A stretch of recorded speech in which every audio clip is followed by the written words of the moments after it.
हम उस देश के निवासी हैं जहाँ पुत्री को देवी यानी ईश्वर का दर्जा दिया जाता है।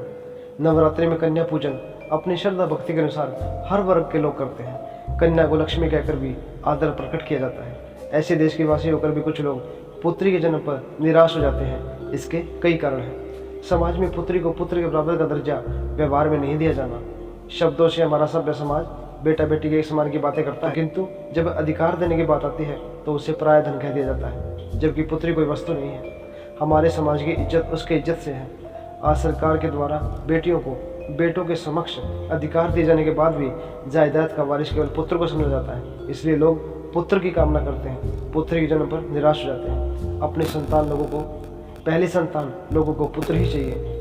कुछ लोग पढ़े लिखे होकर भी कभी कभी अनपढ़ जैसी बातें करते हैं। उन्हें लगता है कि वंश पुत्र से चलता है, जबकि विज्ञान ने साबित कर चुका है कि वंश पुत्री से चलता है। वर्तमान समय में पुत्र हो या पुत्री, वंश संतान से चलता है। हम सभी जानते हैं कि पंडित जवाहरलाल नेहरू का वंश हमारी पूर्व प्रधानमंत्री श्रीमती इंदिरा गांधी से चल रहा है। वर्तमान समय में ऐसे भी अनेक लोग हैं जिनका वंश उनकी बेटियों से चल रहा है। कुछ लोगों का पुत्री के जन्म पर निराश होने का एक कारण दहेज प्रथा है। पुत्र के जन्म पर लोग सोचते हैं कि बड़ा होकर धन कमाएगा, माता पिता का सहारा बनेगा, जबकि पुत्री के जन्म पर लोग सोचते हैं कि उसके विवाह के लिए धन इकट्ठा करना पड़ेगा।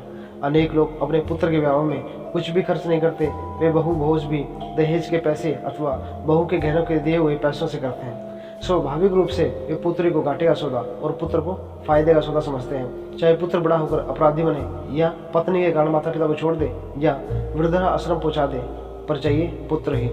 वर्तमान समय में पुत्रों की तुलना में पुत्रों के साथ बढ़ता अपराध भी पुत्र चाहत का एक कारण है। पुत्र की तुलना में पुत्र की सुरक्षा का अधिक ध्यान रखना पड़ता है।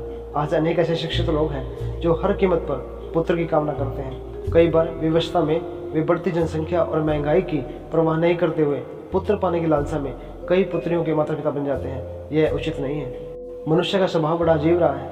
ये सिर्फ लोभ को देखता है। जहाँ उसको लाभ नजर आता है वह दौड़ा चला जाता है, और जहाँ लाभ नहीं होता वहाँ वह निराश हो जाता है। उसी प्रकार का नजरिया अपने औलाद के प्रति भी देखने को मिलता है। जैसे लड़की के होने पर मेरा वंश आगे नहीं बढ़ेगा, और वंश नहीं बढ़ेगा तो इस जिंदगी का क्या फायदा। लड़की तो पराया धन होता है, इसकी कई वर्षों तक संभाल करनी पड़ती है। लड़कियों का ज़्यादा ध्यान रखना पड़ता है कि कहीं उनके साथ कुछ गलत ना हो जाए, और अगर ऐसा हुआ तो बहुत नुकसान होगा। लड़की की वजह से तो समाज में हमारी नाक ही कट जाएगी। लड़की को दहेज देना पड़ेगा, पढ़ाना लिखाना पड़ेगा, उसे अपने पैरों पर खड़ा करने के लिए पता नहीं क्या क्या पापड़ बेलने पड़ेंगे। शादी के बाद पता नहीं ससुराल कैसा मिलेगा। यदि अच्छा मिलेगा तो ठीक, नहीं तो सारी उम्र की टेंशन।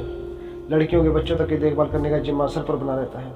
हो सकता है कि मेरा यह मत किसी को गलत लगे, लेकिन ये बातें मैंने अक्सर सुनी है, और जब भी मैं ऐसी बातें सुनता हूँ तो मन में सवाल उठता है कि क्या औलाद भी कोई लाभ हानि का लेखा जोखा करने की वस्तु होती है। तो दोस्तों, संतान पुत्र हो या पुत्री, उसका स्वागत इस दुनिया में खुशी के साथ करना चाहिए। निराशा का भाव रखने से पुत्री के मन मस्तिष्क पर इसका गलत प्रभाव पड़ता है।